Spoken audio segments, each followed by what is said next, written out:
Richard Skipper celebrates. Every show is a celebration. Each show, Richard delivers the artists you love, showcasing what makes them unique.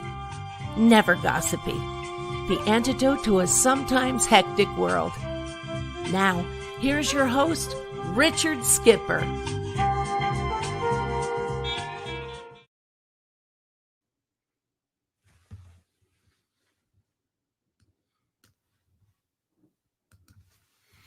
Happy Saturday, everyone, and welcome to Richard Skipper Celebrates. I'm Richard Skipper. I auditioned for the part and I got it. Really, folks, I hope that you're all doing well. I want you to grab your favorite beverage, and I want you to sit back and spend the next hour with me celebrating an incredible gentleman. But before we get to that, I want you all to take a pause for a moment. Today is number 219. Since all of Broadway shut down temporarily. Hopefully it'll be back soon. But just imagine if we didn't have the arts in our lives. Imagine if we didn't have the theater. I think that this is a time for all of us to take a collective pause, to take a deep breath together, and celebrate what we had, what we currently have, and what we will have in the future. My hope and my prayer for everyone is that as the theater comes back bigger and brighter and bigger than anything that we've known, that we will have a greater appreciation, not only for what we see on the boards, but all of those people that are working behind the scenes. When the pandemic started, I started doing these interviews. I call them Richard Skipper Celebrates because I'm all about celebrating artists and their body of worth. But I've always appreciated them, but I appreciate them even more now. And that's the sound people and the lighting people and all the people that are behind the scenes that work to bring us entertainment. Because right now I'm on my own, but I'm not alone tonight because I have a very special gentleman that I'm very excited. I am glad that he came into my life recently. His name is Norman Mathews, and he has a book called The Wrong Side of the Room, A Life in Music Theater, and it just so happens that he's here right now. Hello, Norman. How are you tonight? I'm fine. How are you, Richard? I'm doing great. It's good to see you. I want to know, how are you really in the midst of this crazy world that we find ourselves in? Well, it is difficult, just missing the theater, missing going to movies, missing all of those concerts that I love to go to, the ballet. It's been very hard. And then for my own work, of course, it's pretty much been shut down. So that part of it is difficult. It's been a little less for me than for some people, simply because I had a kind of tragedy just before the pandemic hit. I lost my spouse at 51 years, who was actually my muse as well. So that sort of superseded the problem with the pandemic for me. And this seemed less important than that at the time. But now, as time goes by, of course, this is becoming more of an issue for me. Well, I am very sorry to hear that. We'll dedicate the show to your spouse. Thank you. That's great. I want to go all the way back. First of all, this book is an incredible book. And the detail with which you write, first of all, you are a playwright, you're a composer, but, author. Have you written other books other than this book? No, that's the only book I've written so far. Well, I'm telling you, the details into your life. As I was reading the book, I was talking to someone yesterday about the book, and I said, I could feel the presence of your family growing up in Rockford, Illinois. where it all began for you, and then the rich history that you painted of your grandparents and them coming to this country and everything. It's just a very interesting journey. I grew up in South Carolina, and I grew up on a tobacco farm, and I've written about that and everything. But I always felt, and your book brought a lot of these memories back for myself as well, that I was born at the wrong time, at the wrong place, with the wrong family, with you name it. I felt that I was the outsider. And you talk about this in your book. Exactly. What is your earliest memory that you had growing up in Illinois where you said, you know, something's a little awry here and I don't belong here? Probably shortly after my birth, I think. It was everything seemed just a little wrong for me. As wonderful as my family was, and Rockford was not a terrible town, it was just perhaps the wrong town for me. But I think as I started school, I began to realize that I was not like those kids around me. There was something very different about me. Teachers had to take a special interest in me. So right away, I began feeling strange. I right away began very much interested in drama and the movies. And so I threw myself into that stuff. And my own life just didn't seem to fit with what I was seeing on the screen. A lot of the questions that I'm going to ask you, you know, I've read the book, but a lot of the questions I just want to ask you just to get a through line going through.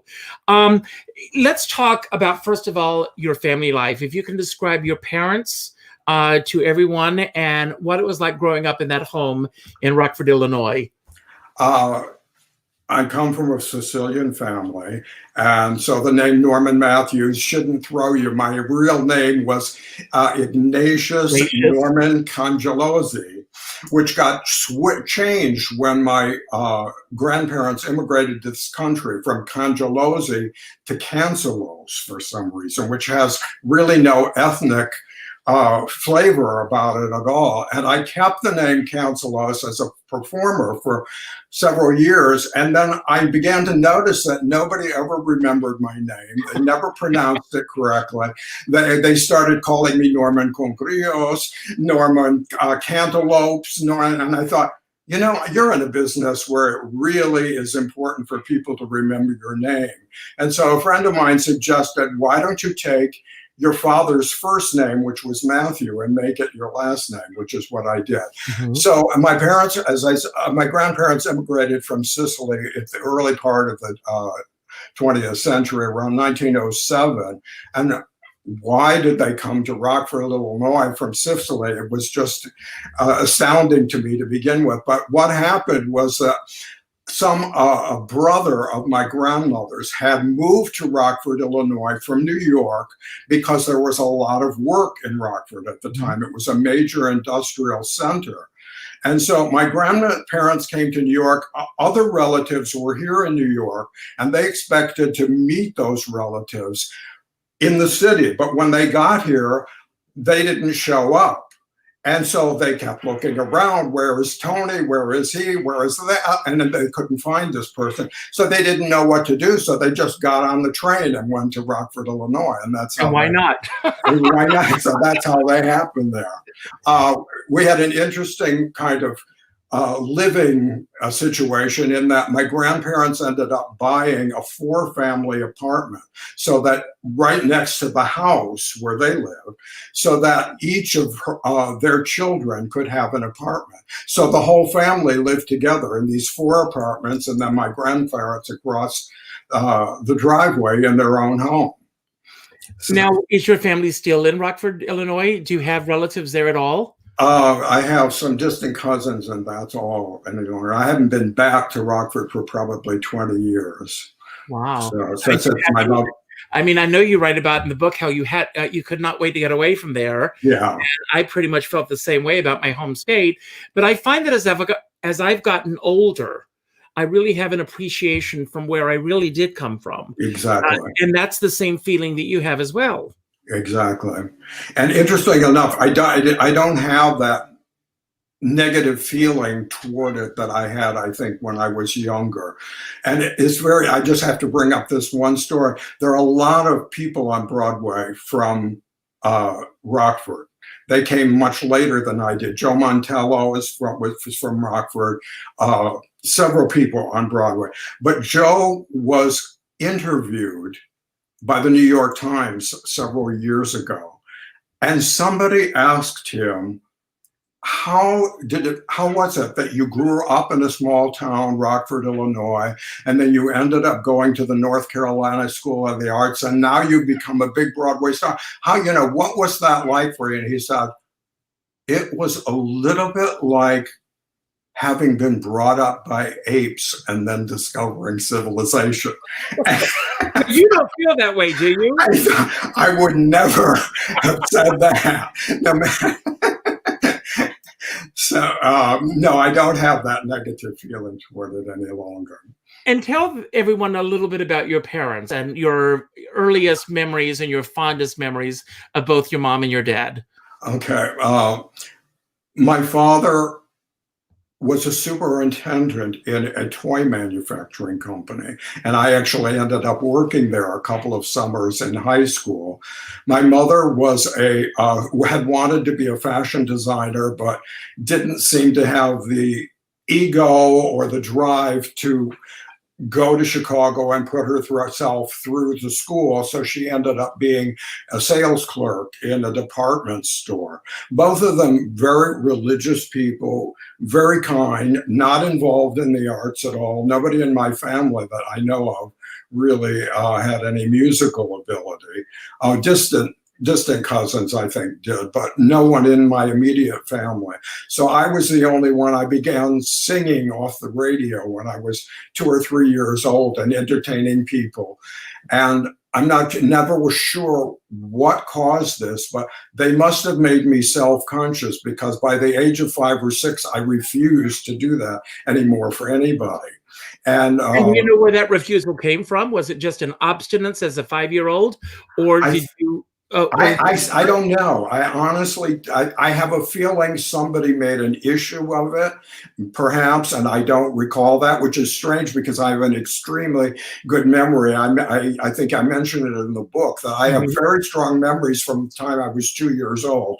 We lived with my grandparents for the first 2 years of my life.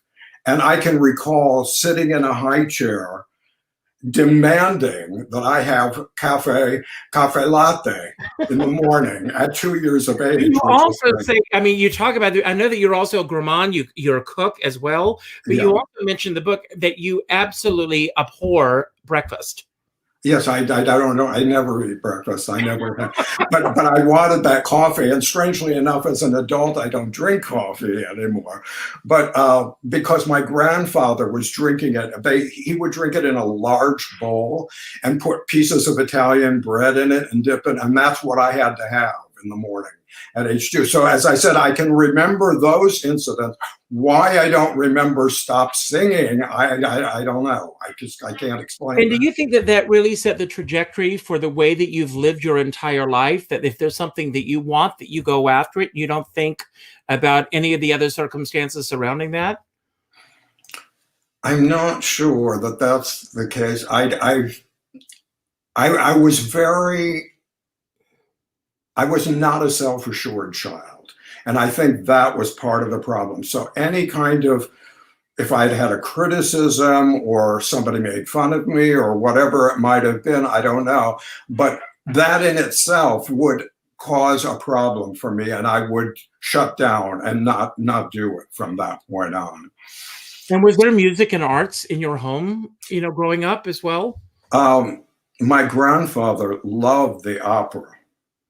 I mean, really loved it. I did not find myself attracted to the opera. He tried to get me interested in it, but he would listen to the Metropolitan Opera broadcast every Saturday and try to get me to sit and listen to it. I was not able to have that attention span to be able to follow it. I loved the music. I loved the sound of it, but I just didn't really get into it at that time. My parents loved to hear music, popular music only. And that was the extent of arts in our home. I never saw professional theater until I was a senior in high school. And when was the first time that you actually stepped foot on stage as an actor? Probably in 8th grade. I was given a part in a play as Tom Sawyer in a play called Huckleberry Finn Detective. I don't know who wrote it. I can't find anything about it. But that was my first time, and my dramatics teacher there thought that I should go to acting school. And so she put that into my head at the time. And she said, you've got to start thinking about it right now.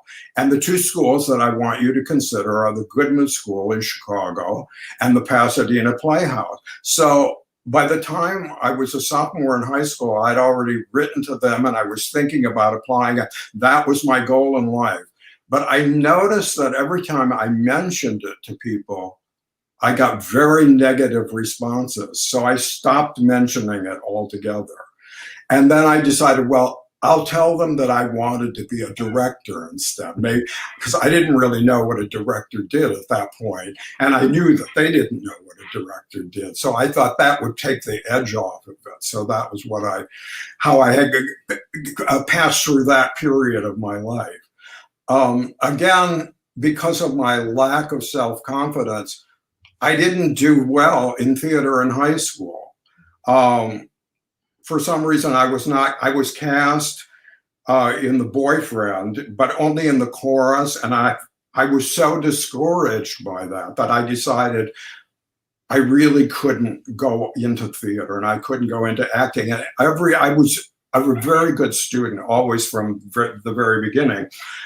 And all of my teachers, when they would hear about my theatrical ambitions, would say, you can't waste your life like that. You've got a brain, you've got to go to college, you've got to do this. So I finally just capitulated to it. And I remember my parents saying to me, well, we'll send you to acting school, but we don't have the money to pay for you to go through school, for you to come out a bum. And I thought, oh, is that what I'm going to become, as a bum? So, no, you have to, take us back to that time.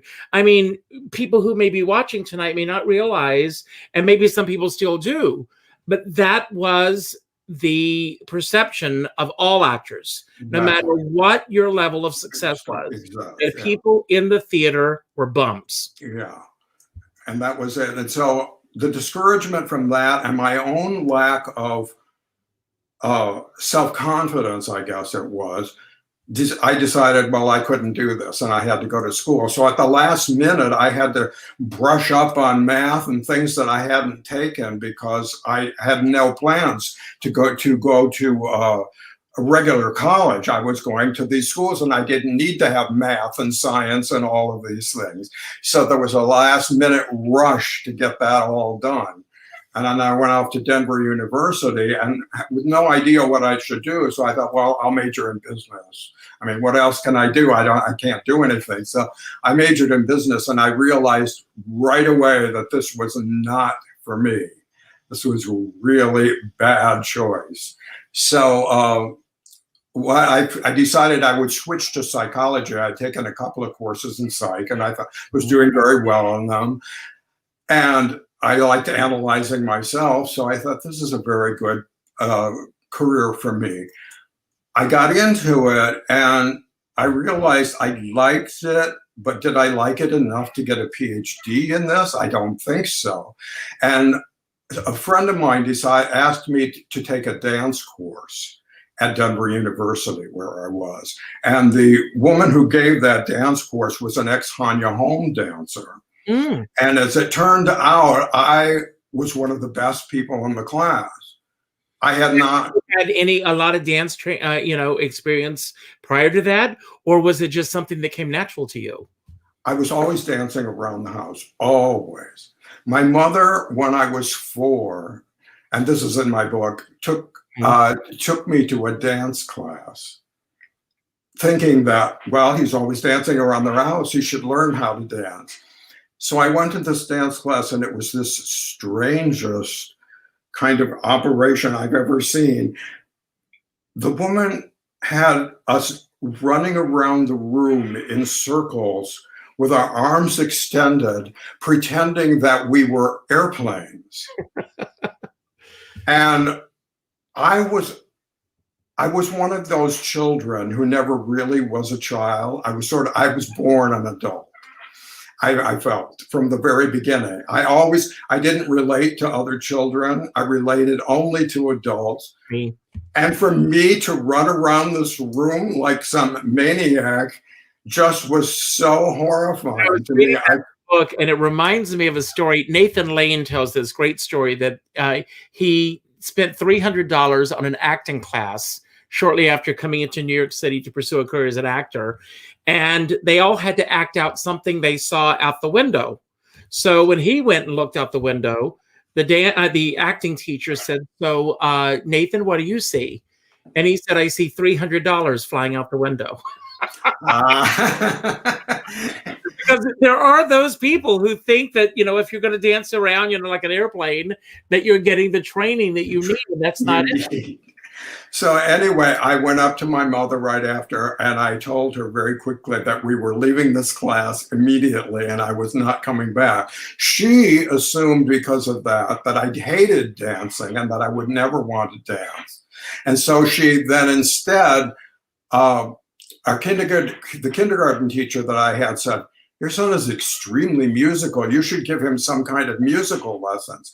And a cousin of mine who lived downstairs from us had a piano, and I was always picking out melodies on the piano.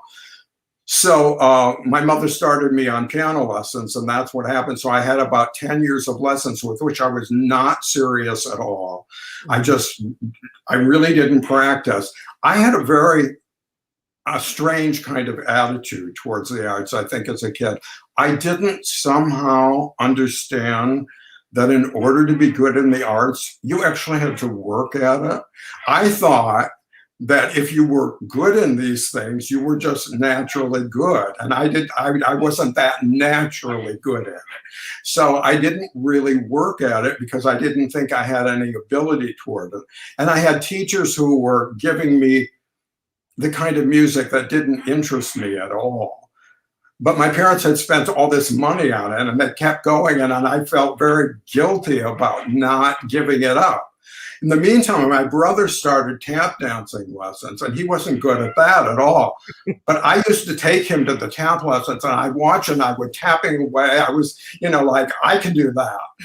About a chorus line. I was that kid, except I didn't have the nerve to tell my mother I wanted to quit piano and take tap dancing lessons because I knew she had spent all this money. And she had this thing about, you didn't switch from one thing to another, because if you did that, you never ended up anywhere. You had to take something and stick with it. And so I was afraid to tell her that I really wanted to quit piano and take tap dancing lessons. I gave little hints. I had a pair of penny loafers. I took them to a shoemaker and had taps put on, and I would tap around the house, thinking that she might get the hint, and she would say, the downstairs neighbors loved it. my downstairs neighbors loved it.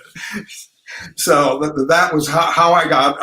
I didn't get any dance training as a kid until I went into college. But the minute I took this class, she said, "You really need to study. You really should study." And so at that point, I decided, if I'm going to study, I really want to be in New York anyway. I always wanted to be in New York. So I left Denver, came to New York City. I had to convince my parents that I went to New York University. I had to convince them that I was going to continue college here. I figured what I would do is I would go to school like a good little boy, get my psychology degree from NYU, and in the evenings when I was free, I would take my dance classes.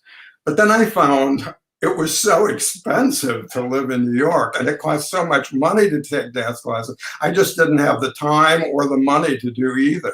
So I finally take everybody back to that time and what it was like when you first came to New York and your early days in New York. First of all, your parents, the reaction when you said, "I'm going to go to New York to see if I can make a go of this." Take us back to that moment.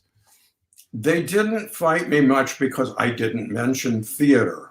I convinced them that New York University was a much better school for psychology than Denver University. And of course, it wasn't true. And I knew that they wouldn't know one way or the other. I wasn't going to tell them about dance. I was going to keep that as my own little thing while I satisfied their requirements. Mm-hmm. So we didn't have a problem over that, but we did have a problem the minute I decided to drop out of school at the end of that first year at NYU so that I could study dance. And I told them I'd get a job and I would do that. And I remember my mother said to me, "You have 1 week to get a job. If you don't get a job, you're coming home because we're not supporting you to do this at all." So that's what I had to do. So I first got a job as a Fred Astaire dance instructor. I took a course. They gave a free course on becoming a Fred Astaire dance instructor, and of course I thought this is perfect for me. I will teach. At that time, there were Fred Astaire studios all over the country. Oh yeah.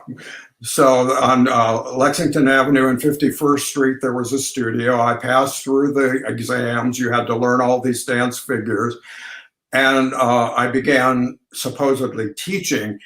What I didn't realize was that you didn't just go there and teach. You had to develop a whole clientele of students. And in order to do that, it seemed almost as if you had to be a gigolo, because I remember I had a 7-year-old woman that I had to escort for a weekend. I had to take her to the Latin Quarter, and then I had to take her dancing to the Roosevelt Hotel. And then she started making overtures to me. And I thought, I don't think I was cut out for this. This is really not, you're really a salesman. Well, that's no business, folks. So I decided I needed to quit. And when I quit, that was when my mother told me that I had a week to get another job. And this is one of the funny areas of finding a work. I didn't know what I could do because I really had no skills. I'm a college dropout. I have no skills whatsoever. What am I going to do? So I looked in the New York Times and I went to an agency, and I was a scared little kid. I'm not even 20 years old.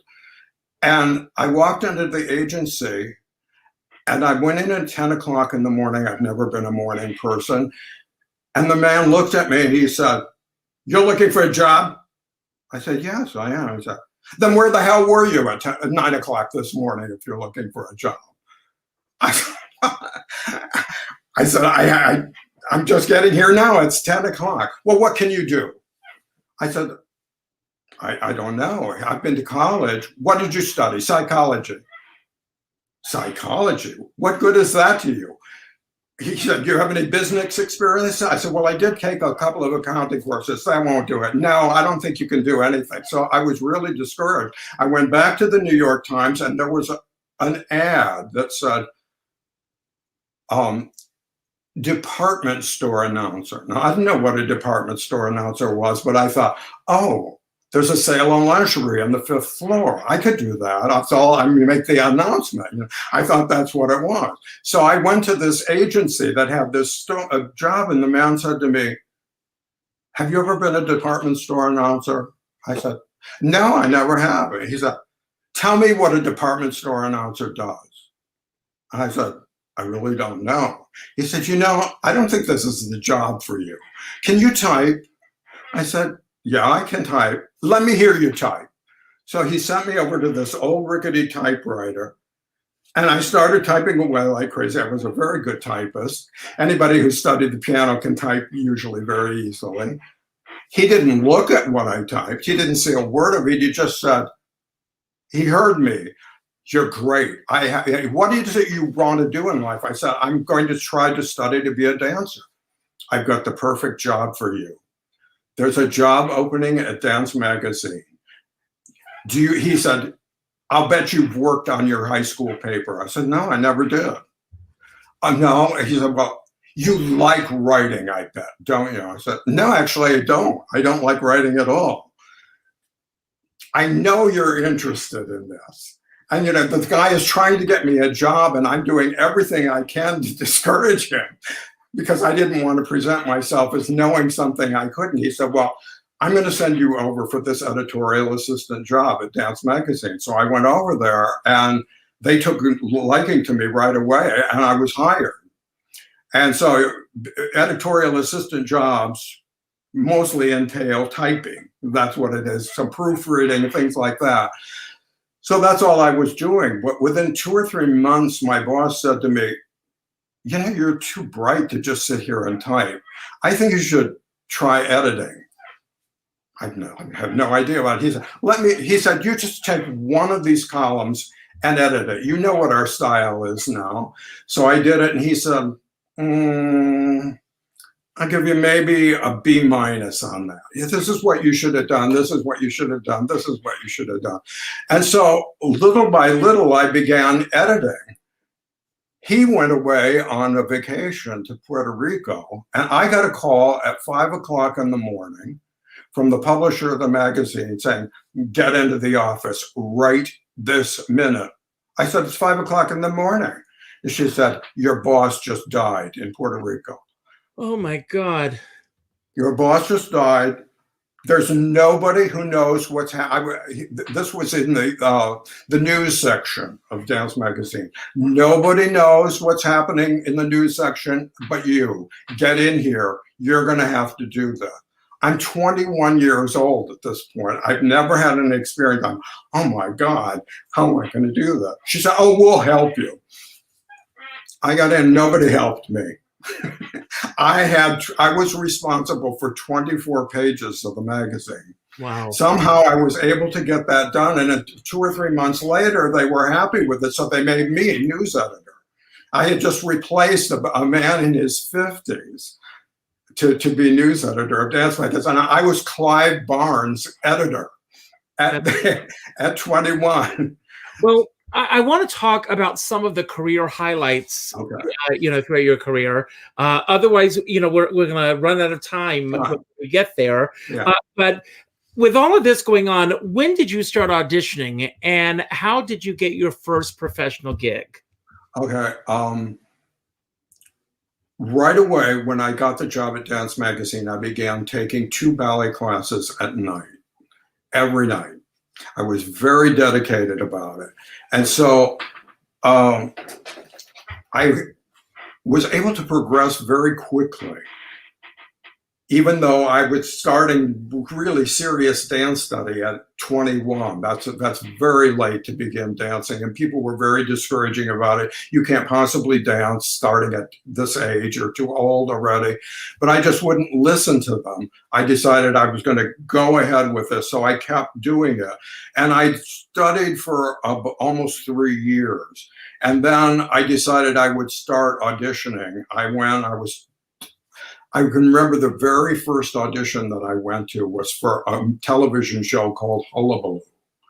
And I had not studied any jazz or anything. I'd only studied ballet. And they started giving all of this stuff, and I had no idea what I was doing. And the people they hired for that were Michael Bennett and Donna McKechnie. They weren't people like me.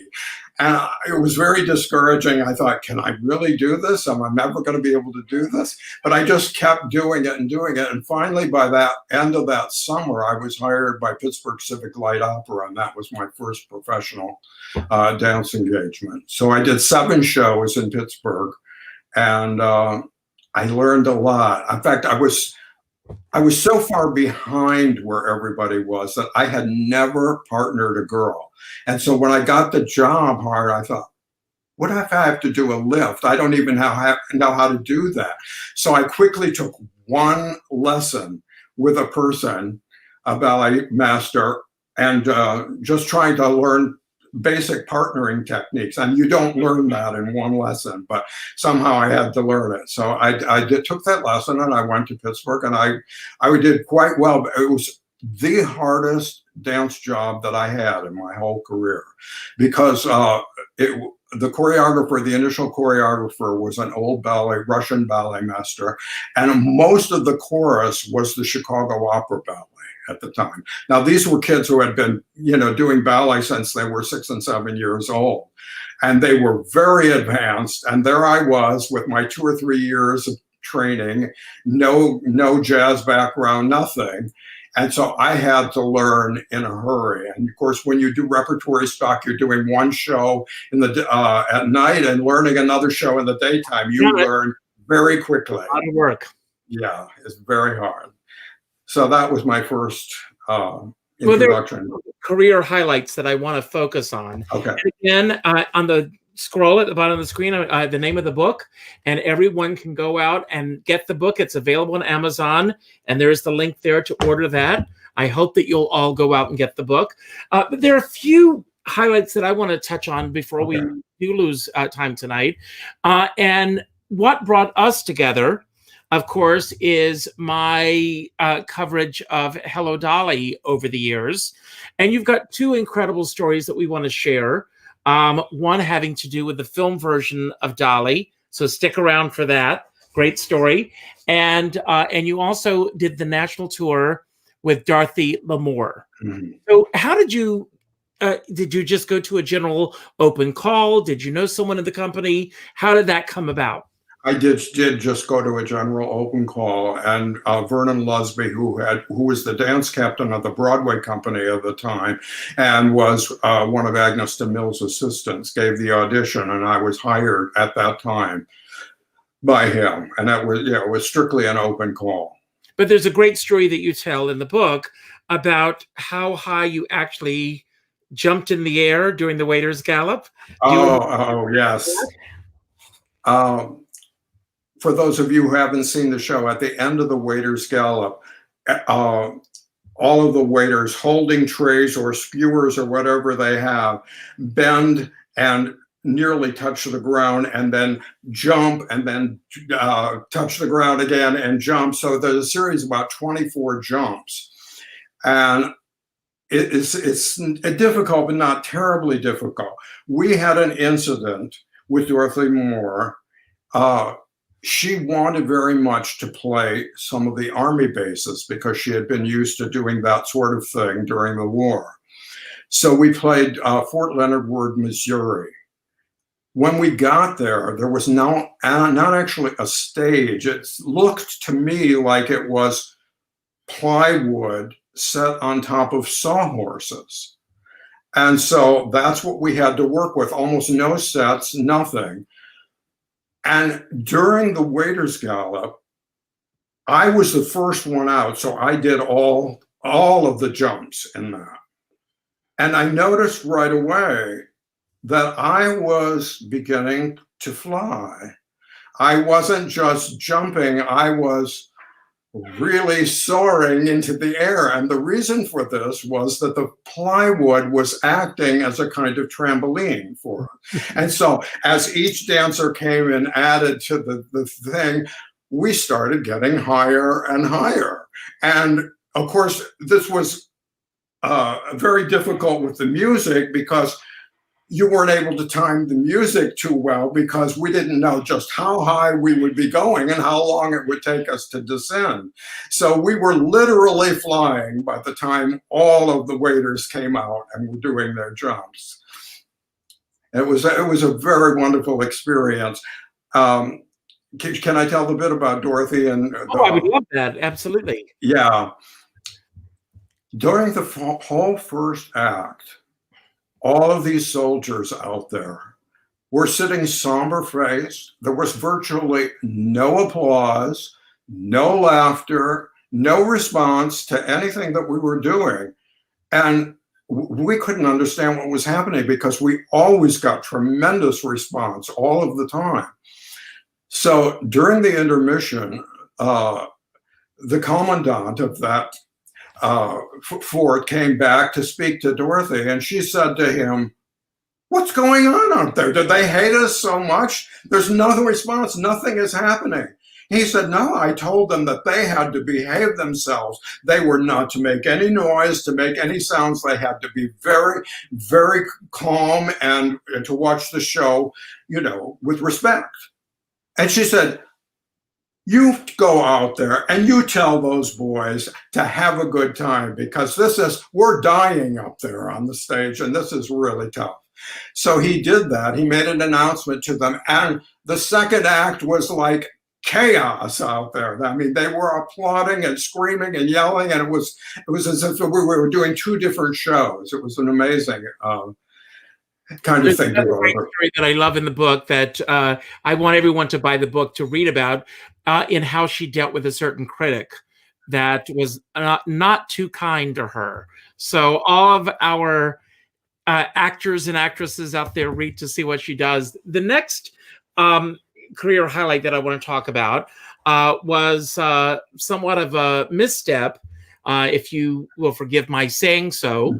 And that was, of course, working on the film version of Hello, Dolly with Barbra Streisand and Walter Matthau.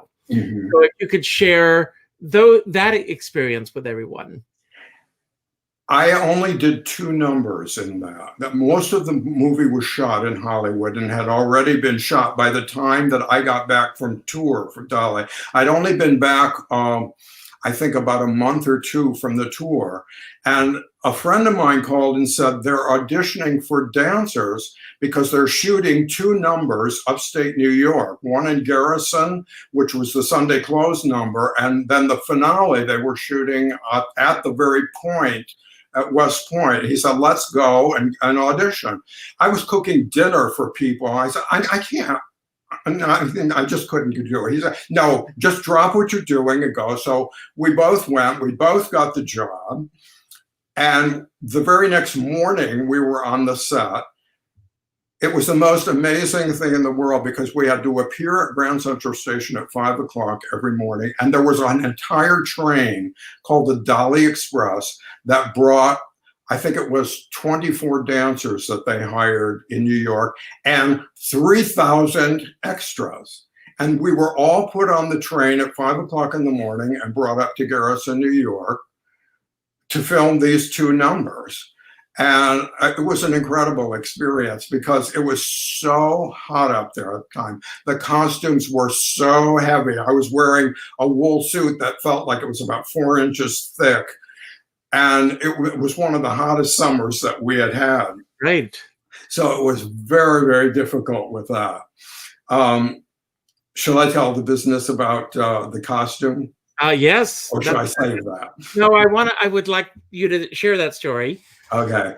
So because we were only in these 2 numbers, they were not, and we were mostly there to fill the screen, basically, because they had brought all the Hollywood dancers with them and they were doing the major part of the work. They were not about to design new costumes for us. They had all of the old wardrobe from 20th century frocks that they brought with them in case they needed it. And that's what we did. We had. So when it came to doing the finale, which was shot at the Point, at West Point, and I should tell you that they actually, by helicopter, dropped in an entire New England church at the Point, at the very point of West Point.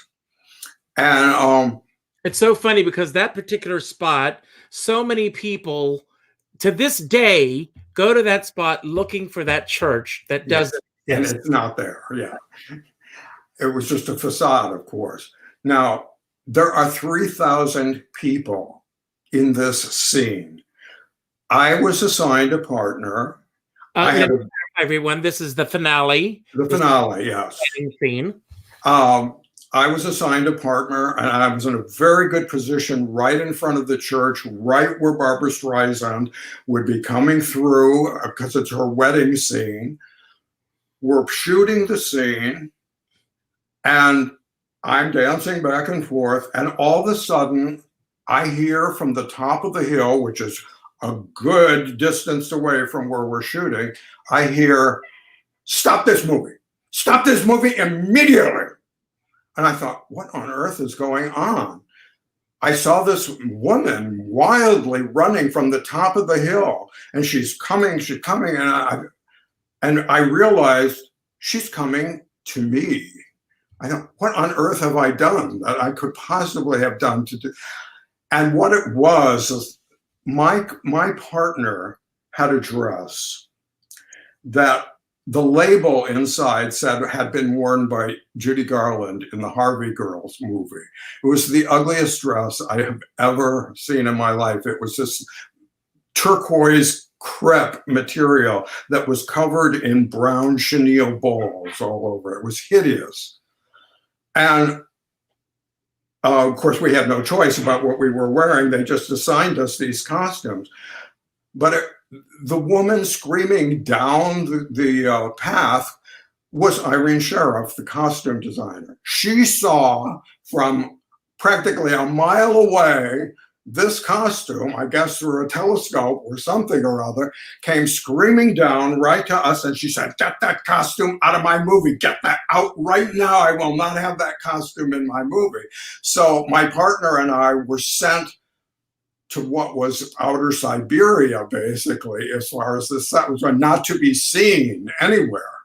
Wow. Wow. Well, one other, I want to talk about your work as a composer and a writer. You wrote a one-person musical about Dorothy Parker called You Might As Well Live, which our dear friend Karen Mason starred in. What was it about Dorothy Parker's life that inspired you to create an entire musical built around her? Actually, it wasn't her life at all. When I began composer, it was my spouse, Todd, who convinced me that I should start composing. I had never composed in my life, but he virtually pushed me into it. And when I began starting, I didn't know where to begin. Actually, I had never studied composition, although I have a master's degree in music theory, so I have a very good background in it. But he convinced me to start this, and so I wrote to Stephen Sondheim and asked him what I should do, who I should study with. And Stephen suggested that he didn't know anyone that I could study musical theater writing with. He said, you really need to study with a classical composer that you admire and write that kind of music. And from that, you will learn how to write Broadway stuff. So that's what I began doing. And I had been writing a lot of classical music up until that point. But because my whole life had really been in the musical theater, I thought I should do something with that. I didn't know where to begin. I thought, well, nice jazzy tunes could be set to Dorothy Parker poetry. So I started setting a few of her poems to that. And I got a much of them set thinking that it would be a cabaret piece. As it turned out, I couldn't seem to get anyone really interested in it as a cabaret piece. So I decided maybe if I turned it into a one-person show, that would be the way to go. And I didn't know where to begin writing a play. I'd never written a play before in my life. I tried to find people who would be interested. No one was interested. I did all this research on her life and then began incorporating the music that I had written into this biography of her. I mean, I did enough research that I could have written a biography on her. I spent hours and hours in the library researching this.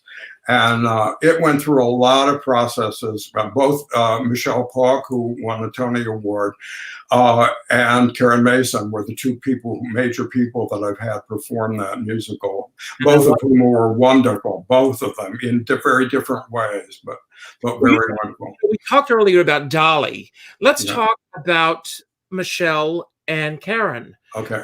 Two very different actors, singers. They each had their own style. What was it that each brought to the role that made it uniquely their own? I would say that for Michelle, she has a certain darkness about her.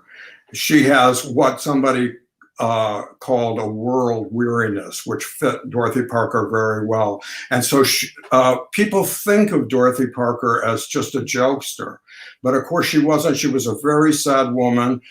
her politics fit very nicely into today's. I've written some articles on her political stances, and I noticed that those articles are getting so much response on the internet right now, just because she was so highly against racism and against oppression and all of those sorts of things. So that was the serious side, and Michelle was very much into that kind of thing. Karen, with both of them with wonderful voices. Karen was very good at bringing the funny side of, they were both good at the funny side, but Karen's specialty was more on that side. She's not a dark performer, as Michelle contended to be. So I would say that would be the two major differences in their performances. And how long did it take you to actually write the musical? And what was the process to get it on the boards? It probably took me a little over a year. That's to get a first draft, because I was not a playwright. I had no idea how to do it. What actually I did, I put together what I thought would be a play, thinking then I will take it to a real playwright and they will turn it into something. But that never happened. I never found the right person to do that.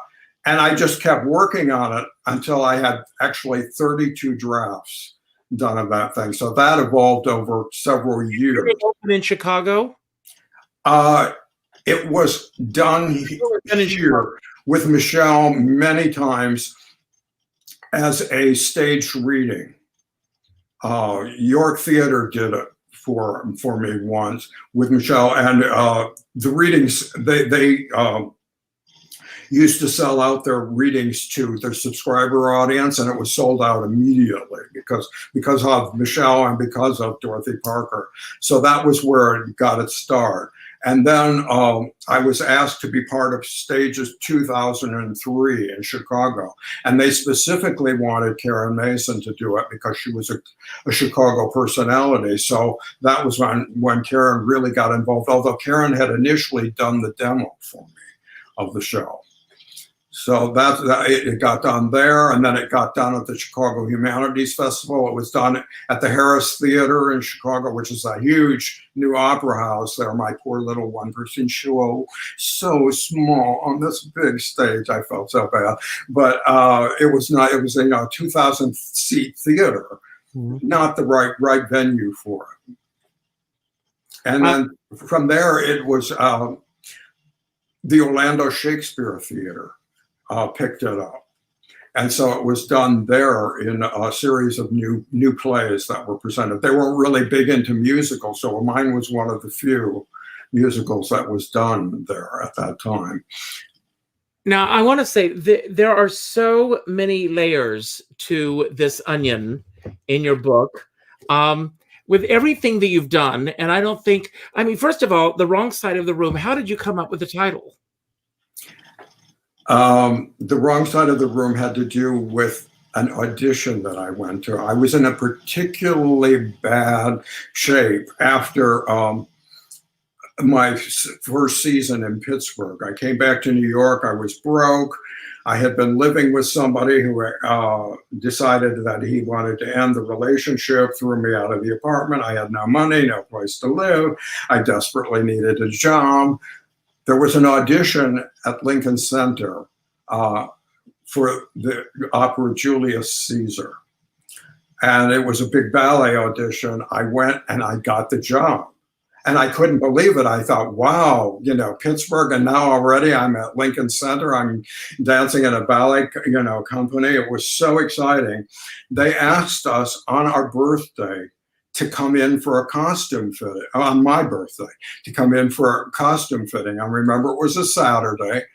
I went in thinking, I've got this job.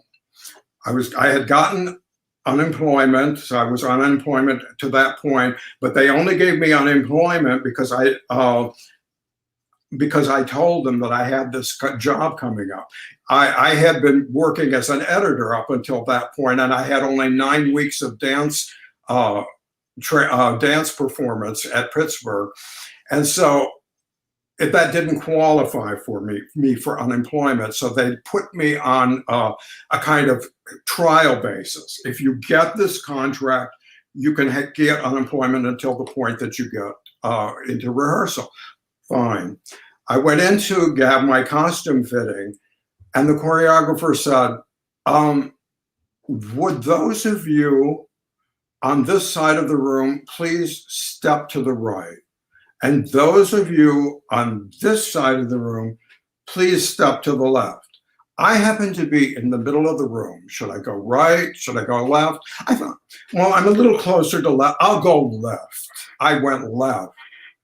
And he then made the announcement, I'm sorry, but our budget has been cut in half. Those people who are on the left side of the room, thank you very much. I can't use you. And so I lost not only the job, but I also lost the unemployment. And I said, happy birthday, Norman. You know, this was a great day. What's the gift in that? Do you know what the gift is? No. What is title for a book? And you yes. And that show business. I mean, we are actually at the end of our show, and I can't believe it because there's so much to talk about. There are so many levels that we haven't even touched about in terms of your private life, and you are so open with things that have happened in your life that took a lot of bravery to put on these pages and to share with the world. And I really appreciate the fact that you have written this book. I want to thank everybody who has joined us this evening. And if you enjoyed the show, and if you haven't done so already, please go to my website, which is richardskipper.com, and sign my guest book with your thoughts about the show, because this helps to boost me in other markets. I also tell everyone at the end of every show to go out and do something nice for somebody else without expecting anything in return. So tonight, what I would like you all to do is to go to your friends list on Facebook. I know, Norman, that you're not on Facebook, but go to your friends list on Facebook and go to the 8th friend and order this book and send it to them. Get a copy for yourself as well, because we want this book to get out there among all these other people. Norman, again, I want to thank you. You came into my life. You just took a chance by reaching out to me, having read some of my Call on Dolly articles. And I appreciate the fact that you did make that effort. And it's really, you know, the through line throughout your entire book with taking chances. And to me, that's the ultimate lesson that comes out of this book. That you always took these chances, and that you didn't think maybe you were that kid from Rockford, Illinois, who didn't belong there. And you moved beyond that. And then, you know, if the piano lessons didn't work, maybe tap lessons. And if that didn't work, maybe I'll type. Maybe I'll get a job as an editor for Dance Magazine. All these things happen because you were open to them. Mm-hmm. Now, before we leave tonight, I want to give you the last word. Anything you want to say to anyone who's listening tonight about the times that we're living in, your philosophy on life, your mission statement, any message that you want to give to everyone watching, you have the last word. And again, I thank you so much for being here tonight. Thank you. What I would say is, I think what I learned most was the fact that people tried to discourage me from doing so many things. They didn't want me to be an actor. They didn't want me to be a dancer because I was too old. Then they didn't want me to be a pianist because I was too old. Then I couldn't be a composer because I was too old. And so what I would say to people is, if you want to do something, do it. Find out for yourself. Put yourself out there and see for yourself, because I've always regretted that I didn't make that acting plunge to begin with. Maybe I wouldn't have been an actor, but I would have discovered dance. I would have discovered musical theater. I would have discovered so many things. So go out there and do it if that's what you want to do, especially if you believe that you have some talent or some need for it. Thank you, Norman. You're the best. Thank you. Thank you. Thank you for having me. Thank you. Bye.